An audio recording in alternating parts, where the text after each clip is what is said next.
لیسا علیک ھداھم، اے نبی آپ کے ذمے نہیں ہے کہ ان کو ہدایت دے دیں.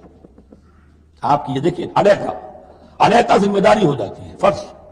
لام لکا یہ ہو جاتا ہے کسی کے حق میں.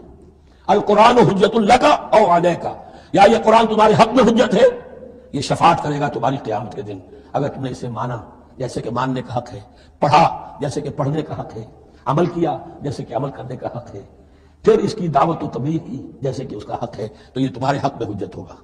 اور اگر تم نے اس کے حقوق ادا نہ کیے یہ تمہارے خلاف مدعی بن کر کھڑا ہو جائے گا. القرآن حجت لک او علیک، یہ تم پر آئے گا وبال. اے اللہ یہ بدبخت مجھے مانتا تھا کہ میں تیرا کلام ہوں، پڑھتا نہیں تھا.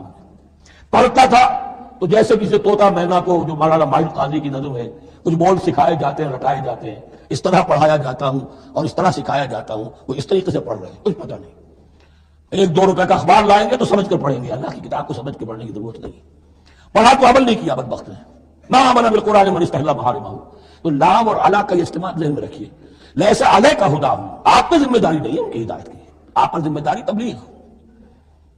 ہم نے بھیجا ہے آپ کو انا ارسلناک بالحق بشیرا ونذیرا ولا تسأل عن اصحاب الجحیم. یہ آیت ہم پڑھ چکے ہیں پہلے حصے میں. ولکن اللہ یہدی من یشاء، وہ تو اللہ تعالیٰ ہدایت دیتا ہے جس کو چاہتا ہے.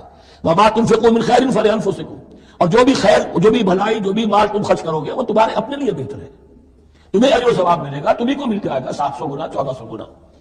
وما تنفقون الا ابتغاء وجه اللہ، یہاں یہ فعل مضارع آیا ہے نفی نہیں کے مفہوم میں. لا تنفقون، ما تنفقون یعنی تم نہیں خرچ کرو گے مگر اللہ کی رضا کے لیے، تب اجر ملے گا. اگر ریاکارانہ خرچ کیا تھا تو کوئی اجر کا کیا سوال، وہ تو شرک بن جائے گا.